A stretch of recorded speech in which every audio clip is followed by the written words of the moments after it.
تھا اور مجھے اپنا جو ہے نا وہ 6 مہینے جیل میں نے کاٹی تھی، اور اس جیل کے بعد جب میں کورٹ میں پیش ہوا تو عدالت نے میرا کیس کواش کیا تھا۔ اس کا مطلب یہ ہے کہ یہ انڈر ایج تھا، اس پہ مقدمہ بنتا ہی نہیں تھا۔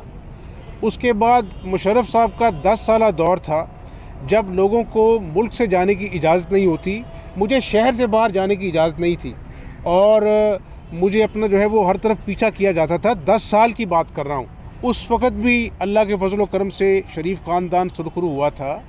آج میں ایک پاکستانی شہری ہوں۔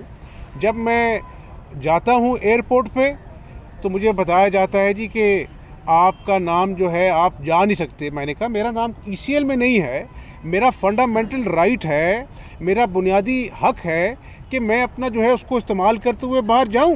اپنا جو ہے وہ نہیں جی نہیں، آپ کا اپنا جو ہے نا وہ اوپر سے حکم آیا ہے۔ تو میں یہ کہنا چاہتا ہوں کہ یہ وقت آتے جاتے رہتے ہیں۔ پاکستانی قوم جانتی ہے 1993 میں بھی اللہ کے فضل و کرم سے میں ایک سیاسی کارکن ہوں۔ 10 سال مشرف کے بھی اپنا جو ہے وہ ہم نے برداشت کیے۔ اب بھی اس طرح کی جو کارروائیاں ہیں اس پہ یہی کہنا مناسب ہے کہ مجھے نیازی صاحب پر ترس آتا ہے۔ ترس اس لیے آتا ہے کہ وہ دن رات بغض اور حسد کی آگ میں جل رہے ہیں، لیکن میرا مشورہ ہے کہ آپ اللہ کی مخلوق کی خدمت کریں، جو قوم سے آپ نے وعدے کیے ہیں وہ پورا کریں۔ مجھے روک کر اگر آپ کا بغض اور حسد ٹھنڈا ہوتا ہے تو وہ کرنے، لیکن پاکستانی قوم کو یہ بتانا چاہتا ہوں اللہ کے فضل و کرم سے کہ نہ کبھی پہلے کوئی ایسا اقدام کیا ہے، ECL میں نام نہ ہونے کے باوجود ایسا سلوک کیا گیا جو ایک دہشت گرد کے ساتھ ہوتا ہے، ایک تخریب کار کے ساتھ ہوتا ہے، تو لیکن ہمیں پرواہ نہیں ہے۔ آپ اس طرح کے اوچھے ہتھ کنڈے آزما کر اپنے آپ کو بے نقاب کر رہے ہیں۔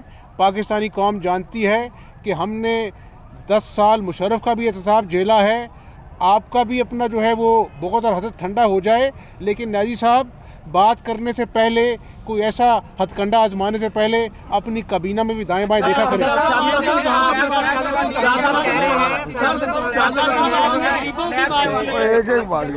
صادر پیر صاحب نے بھی کہا کہ ہمیں موقع ملا تو ہم اس کو تبدیل کریں گے، ان قوانین کو کیا کہیں گے؟ کیسے قوانین کو؟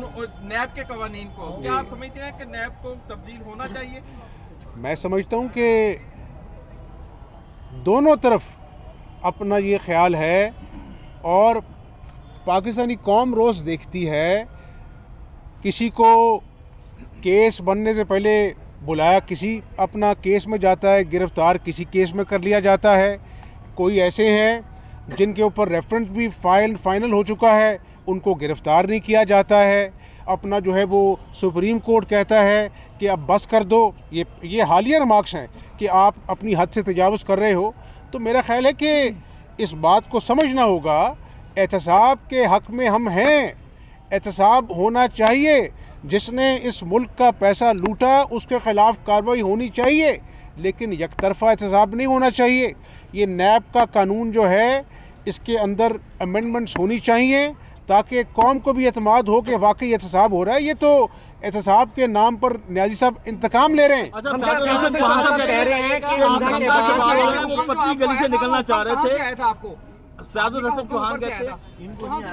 یہ جیسے مجھے پتہ لگ جائے گا میں بتا دوں گا۔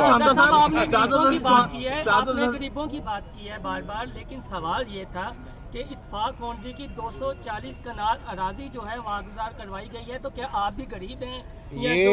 یہ بات ایسی ہے، اس طرح 56 کمپنیوں کا ذکر آتا تھا نا، آج 56 کمپنیوں کا کہیں ذکر نہیں ہے۔